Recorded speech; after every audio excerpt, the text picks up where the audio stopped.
petite grenouille, grand mystère. Un matin de printemps, une petite grenouille rencontre une autre petite grenouille.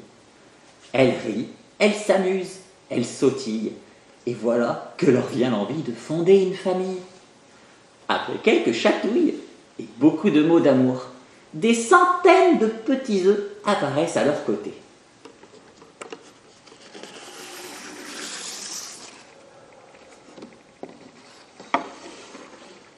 Les futurs papas-mamans les admirent.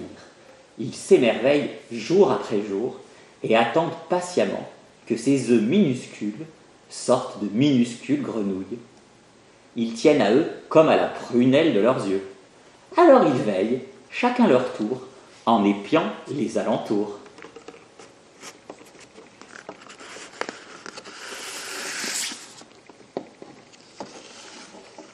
Mais voilà qu'il leur faut s'absenter.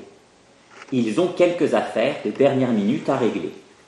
Et soudain, l'eau ondule, les lentilles frétillent, les reflets se brouillent.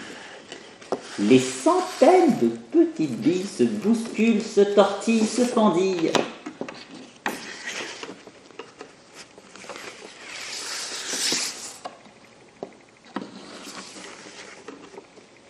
Les parents sont de retour, les bras chargés de nourriture. Mais quelle surprise quand ils découvrent à la place de leurs œufs de drôles de créatures. Ils les examinent, ils les inspectent, ils se questionnent, ils s'interrogent. Une tête? Une queue? Mais où sont donc nos petites grenouilles?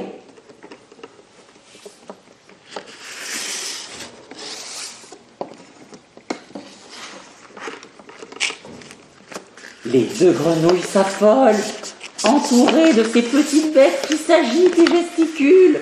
Elles ne savent plus où donner de la tête. Elles ont le tournis, elles s'inquiètent. Ces petits sont tellement différents.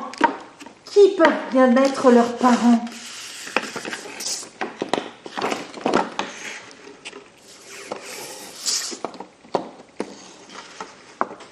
Commence alors l'enquête. Autour de l'étang, les grenouilles cherchent des témoins, des empreintes.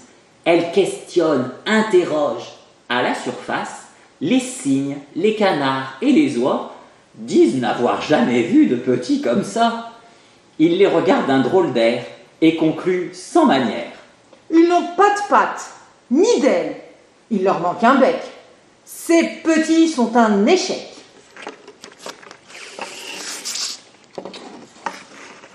Les petites grenouilles sont bien tristes, mais elles restent optimistes. Elles sautent sur la berge, d'où les discussions vont bon train. Les lapins, les coccinelles, les hérissons en sont certains. Ces petits mignons ne peuvent être que des poissons.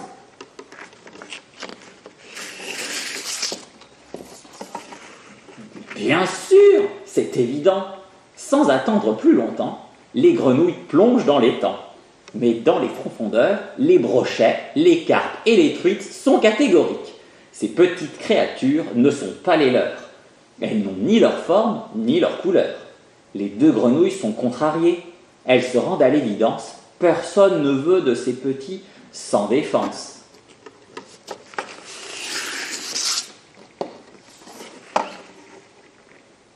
Elles ont beaucoup de chagrin pour les orphelins et un nœud à l'estomac. Pauvres petits, à peine nés et livrés à eux-mêmes, déjà. En réalité, elles s'y sont attachées.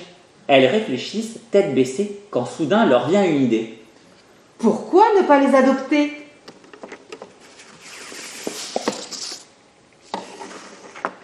Quelle bonne idée!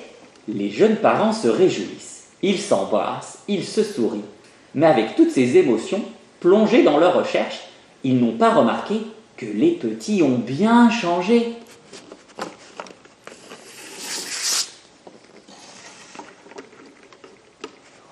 Les grenouilles sont stupéfaites. Les petits n'ont plus grand-chose à voir avec les poissons. Les deux grenouilles, certains ont deux pattes, d'autres 4. Les grenouilles n'en croient pas leurs yeux. Est-ce que ces petits, qui n'ont plus de queue, ne leur ressembleraient pas un peu?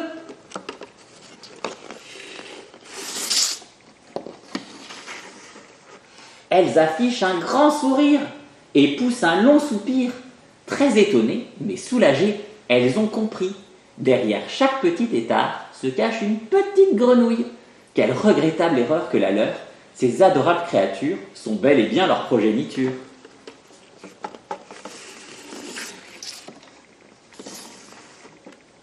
Les heureux papa, maman sont émus. Entourés de leur jolie famille, ils se surprennent à rêver. Dans quelque temps, ils seront entourés de centaines de petites grenouilles qui nageront, qui bondiront et qui coasseront gaiement. Et ces petites grenouilles ressembleront comme 2 gouttes d'eau à leurs parents, tout naturellement.